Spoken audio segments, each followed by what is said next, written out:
Happy Tuesday. My name is Wendy Lee, and you can find me at CreativeLeeYours.com. I am an independent Stampin' Up! Demonstrator in the US and thrilled that you're joining me for today's paper crafting fun. Yay, yay, yay, yay. So if you are joining me when this video premieres, today is Tuesday, September 9th of 2025. And so many good things are happening. We have brand new products that were released this month, just last week. And there are so many good things. So it's time to start our holiday crafting, our Halloween, our fall, our Christmas, all good stuff. So lots of good projects that we can be creating this time of year and lots of good inspiration out there in that online store as well. Now, this is a great time to also join my Diamonds team and get those great products at a discount. Let's stretch our budget a little bit further, right? If you have any questions and need any help getting started, just let me know. I'm happy to assist. I also have registration open for my Cultivated Creativity DIY paper crafting kit. You can see a sneak right behind me there. And we are creating 4 stunning cards and a really cool little giftable that's actually easy to make. But doesn't look like it is, right? I love it. So we've got good stuff going on there as well. But the best way to stay up to date on everything is to join my email list. I do gift a free tutorial bundle every single month to my email subscribers, and they are fantastic projects, right? Just grab what's on your crafty shelf and start creating. All good stuff, right? So if you're not yet on my email list, go ahead and expand the video description below and join, right? All right, let's go ahead and switch the camera over and start our crafty fun today. Okay, so today's project is going to feature the Gathering Moments stamp set. This is part of our new online exclusive release that just happened September 3rd, and I'm super excited about this one. And it pairs with these fantastic dies, and I love that there's dies to cut out all our stamped images, but then there's these 2 great big leaves, which are fantastic. You can use the outline only, or you can add this detail in the center, which is also very, very fun. So this happens to be the featured bundle that we are doing for our September Cultivated Creativity, which is my DIY paper crafting kit subscription. Now, we are sold out currently in the program, but as spots open up, you want to be on the wait list because I will release those to wait list members only. So definitely get on the wait list if you're not already a subscriber. And the project we're going to make today is this one. So this is going to be the bonus project I'm going to drop down in everyone's kits. And what I love about this is we've taken a simple stamped card and we've elevated it by adding this fabulous texture over the top of it. So when you're mass producing, I have a lot of people tell me, I just don't have time to make cards, right? They take too much time. There's too much effort into it. Well, this is a fast, easy version that is not a lot of time. And while there's still some effort, the time involved in something like this is much, much quicker than some of the other projects I make. So definitely worth giving this technique a try. So let's go ahead and get started. So if I didn't say so already, the complete supply list and cut dimensions are already posted on my website, CreativeLeeYours.com, so you can run over there and grab that. So I'm going to start off with a piece of very vanilla that is it's 5 inches by 3 3/4, and I'm going to stamp this beautiful set of leaves across.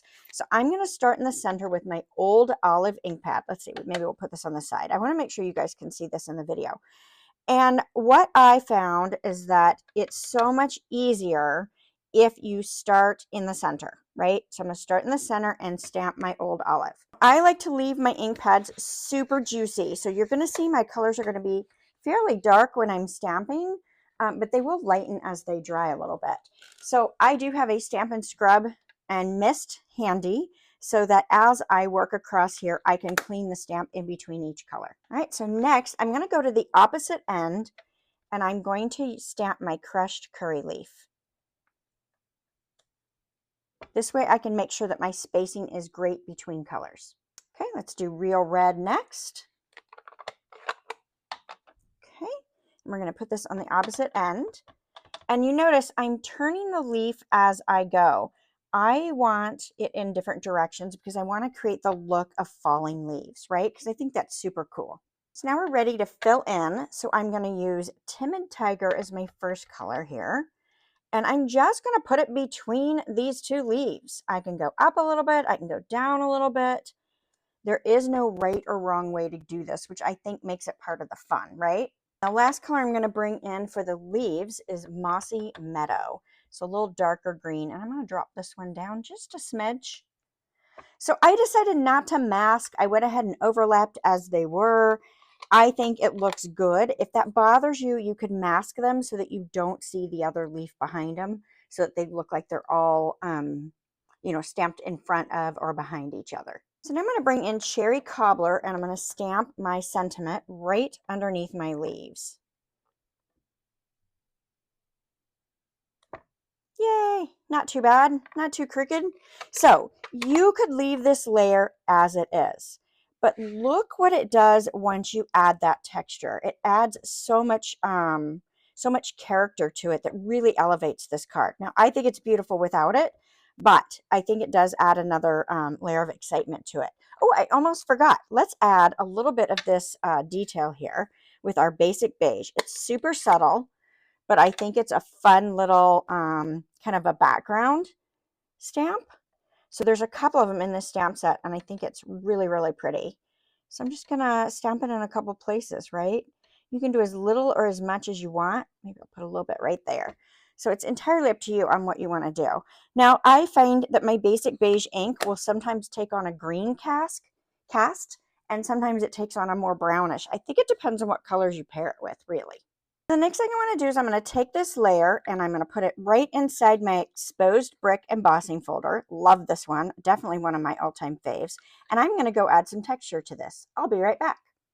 Isn't that fantabulous? I love it. I love it. I love it. All right, let's get ready with our card base here. So I've got a piece of basic beige cardstock, half sheet.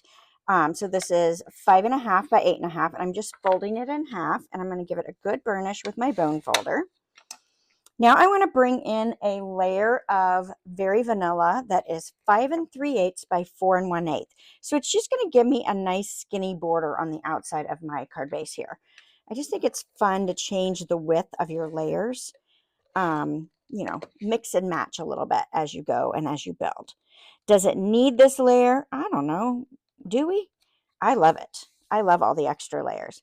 And then this one I'm going to pop right up. We don't have any height, so why not pop it up, elevate it a little bit more than just adding that texture, right?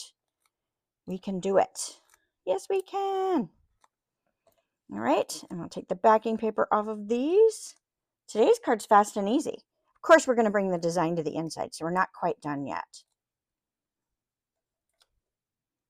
Alrighty, and I'm going to line this right up on the front. Isn't that nice? You've got the little darker border, skinny border on the outside, a little whiter vanilla, and then the vanilla on top.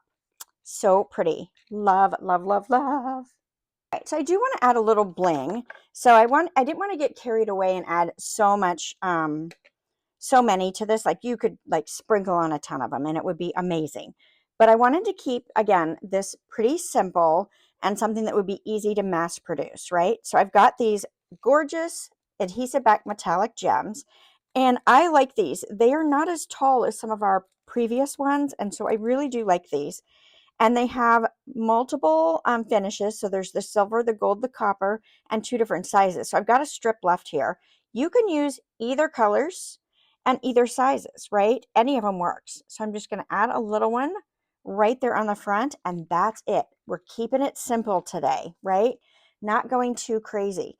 This would be a great technique to use for Christmas cards as well, right? So if you send a lot of fall cards, if you send a lot of Christmas cards, this is a great way to go about it. Okay, let's move to the inside. So I've got another piece that is 5 3/8 by 4 1/8. And I want to take that same leafy image that I had on the front and bring it to the inside. So I am going to grab my Mossy Meadow and I'm going to stamp my leaf out like that. And then I also want to stamp that little detail here. So let me show you what we're doing here. So you can see right there. I'm going to stamp that little detail in the basic beige as well. Now, you could worry and try to get all of the placements exactly the same from card to card. I don't worry about that. Everyone's a little bit unique, and I like that about it, right? I don't think there's anything wrong with that. Now, I've got a little leftover strip that is 3 3/4 by about 5/8, whatever you have, right? Like, don't overthink this. This is a great way to use all these little leftovers. So all I've done is run that through the same embossing folder. And we're going to add this to our card inside to kind of elevate this a little bit. So a little simple touch, but adds a big impact, right? Okay, isn't that nice? It just adds a little finishing to it, brings our design to the inside from the front. Let's go ahead and add this to the card inside, and then we are good to go. And I have a smudge, so let's cover that up, right? Now with Basic Beige, you don't technically need a layer on the inside, but I am doing it. I am going to do it. And then I've decided when I'm putting layers in, I'm really looking at my outer 3 edges, and whatever it ends up on the fold is what it ends up, right? I don't care about that part anymore. Okay, so what do you guys think? Do you love this? Is this something you would try? Would you try it with leaves? Would you try it with trees? Would you try it with what? What other things? Mittens, hats, all kinds of fun things. Snowflakes, all kinds of goodness you could try this technique with, I think. Sky's the limit. So if you guys are enjoying the content that I'm sharing with you, please give me a thumbs up. It does help my channel. And invite your crafty friends to come hang out with us on Tuesdays. Wow! For a little bit of paper crafting fun. Yes, yay! All right, I will see you guys all again next Tuesday. Bye for now.